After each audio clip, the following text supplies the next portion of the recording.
Well, look, as I like to say, it's not a Detroit story. It's a national story. 248-539-9797.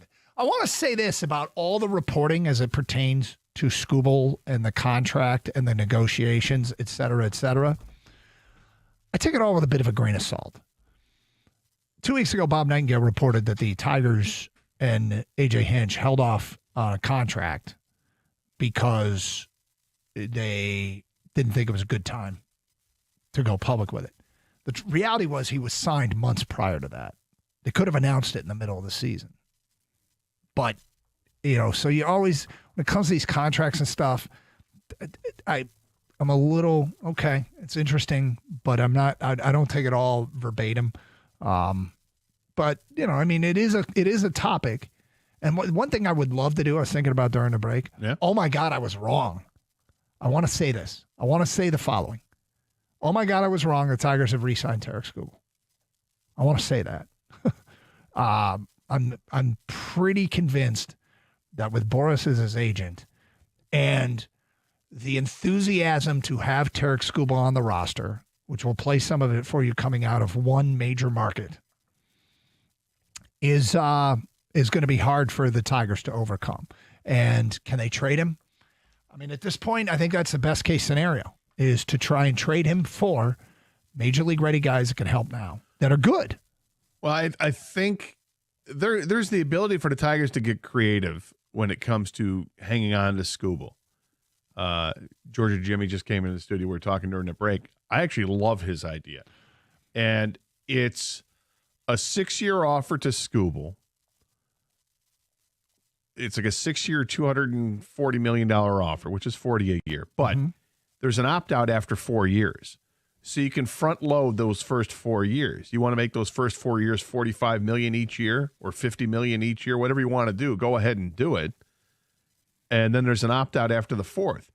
If Skubal pitches anywhere close to how he's pitched the last couple seasons for the next 4 years, he'll, of course, opt out and hit free agency, but he'll have kept this window open with this current group of Tigers for 4 more seasons. And, gets the team an opportunity to still do what they're going to do afterward. That's great, fine and dandy. I think if you go if Skubal, if the Tigers make that offer, Boris goes to New York and says, "Will you do $50 million a year?" And they say yes. So I hate you. Am I wrong? No. You hate reality, then. Well, I hate people. No, you don't. You strongly dislike people. Most people. The word hate gets thrown around too much. We agree on that. And we Fair enough. Yeah. We try. Way to dash my hopes and dreams. I thought Jimmy and I were solving all the world's problems here. Yeah. And then you come up and say, dose of reality. Wouldn't New York do the same thing? Shut up! Of course they would. Of course. Yes, but he could stay here for 4 years and go to New York afterwards. He could stay here with this team that he loves, right? This team that he's fought with and, blood and sweat with for the last couple of years in the playoffs. Come on, this team, these guys, this ragtag group. Your guys. These are your guys, Tarik. Come on. You own this town. Let's go to Frank in Clinton Township. Hi, Frank. Hey, how's it going? What's up? I wanted to talk about the Jared Goff touchdown reception on Monday night. Sunday night, I'm sorry. I don't think the NFL is doing itself any favors with the way they're handling this situation. I mean, right now the Lions are the greatest show on turf. I mean, they are very exciting to watch.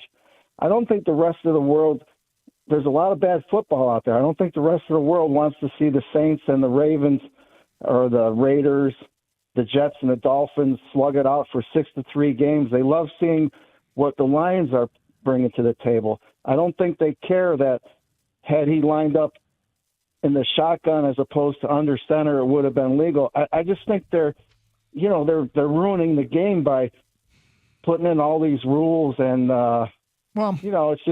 it's so picky. I don't think if they drop the flag immediately, Frank, if they drop the flag immediately and said this is an illegal shift, quarterback, if as established as a quarterback under center, cannot move without backing up and setting for 1 second, and they drop the flag immediately, as penalties are routinely enforced, I think we all would have been good with it.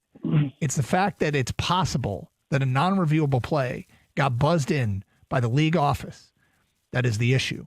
And so, look, it's as Greg Hargrave from the morning show is so freaking smart, and he put it perfectly off the air to King a couple days ago when he said it's like inadmissible evidence in court, and you can't. There was no search warrant. Well, it's immediately after the play, they're celebrating, and the rules official who's up in the booth with the guys doing the broadcast, he points it out right away, which tells you that the officials on the field should have done it right away, but they didn't. Yeah. Well, that's why it's painfully obvious that someone from the NFL, either there at the stadium or in New York, informed them that you have to call a penalty on this. It's an illegal formation. And it took them 74 seconds after the play. Right. Let the players play. I didn't even see the Chiefs arguing about it. They had no idea.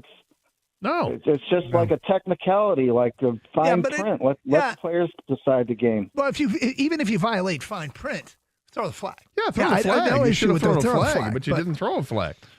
Let's go to Kevin in St. Clair. You're next on 97.1 A Ticket. Hi, Kevin. Nary a flag was thrown. Hey, you all. Hey, Kevin. Hey, Kev. Hi, guys. Doug, I'm with you. Short term, big money. Gator, I love your idea that you came up with in the break, too. But I'm going 5 years, 250 or 6 years, including next year. And if he doesn't want it, I'm trading him because Boris is taking him to free agency. There's no doubt about it. So you're going to go $50 million a year. Negotiating against themselves. I guess 50 for 5 or 6, and then throw it in his court and see what he's going to do. The problem I don't hate here's that. the problem is literally, Kevin, you liked my idea, and Gator, you could have thrown my argument back at me. Hey, shorter term, but massive amounts of money. He could just take the same contract to New York or Boston or Chicago and say, can you top this? And the Dodgers, they'd say, yeah. And so, it's just, it feels like I hope that they try, and I hope that they try very hard within reason. But I'm skeptical that he would agree to anything. Let me bring up this point. Please do. Okay. Tarik Skubal is still Detroit property for all of next season, correct? Correct. Now is the time for the Tigers to make an offer to him because, correct me if I'm wrong, Scott Boras can't take the Tigers' number over to New York or to L.A. He can't, and have them negotiate. No. That would be illegal tampering. Yes, he can't. Right. So now is the only time. The only thing Scott Boras can say to Tarik Skubal is, hey, man, I think you could get more from on the open market if you get there. But he can't negotiate. He can't negotiate yet. This is their only hope. And that's why right now is the time to do it. You're exactly right. $250 million, whatever works, 5 years, 6 years, whatever the number is, 5 or 6. I'm not going more than that. $50 million per season. Yes or no? If he says no, then you trade. You got to trade him. Yeah, Kevin, thank you for the phone call. I think it's I like those. Are those parameters okay, King?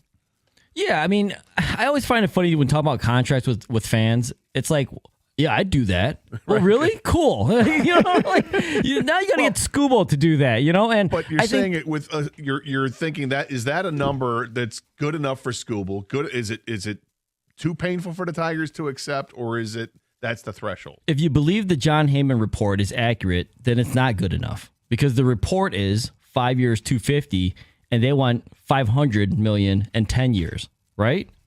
So that's the report. Well, I don't know if Heyman said that the Tigers offered 5 and 250. Did he? Did I miss that?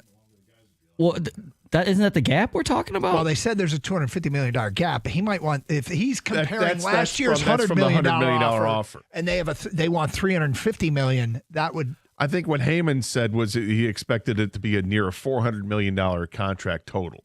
Yeah, dude, this is I feel like there's a way out of this because the Tigers aren't in the business of keeping Tarik Skubal at all costs. They're in the business of winning the World Series. Correct. If you cash that chip in and get good players in return, the question is, can you find a trade partner that's going to trade you major league ready assets or major league established good players?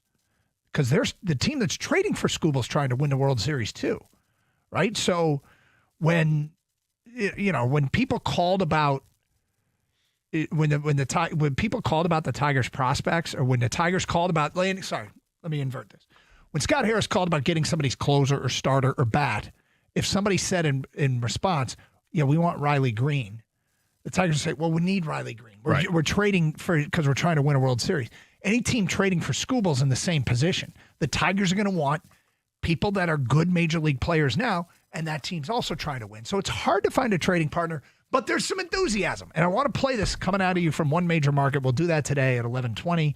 What they're saying about this news today regarding Skubal and what appears to be a large gap as it stands between an old offer and what he wants now. We'll get to that coming up today at 11:20.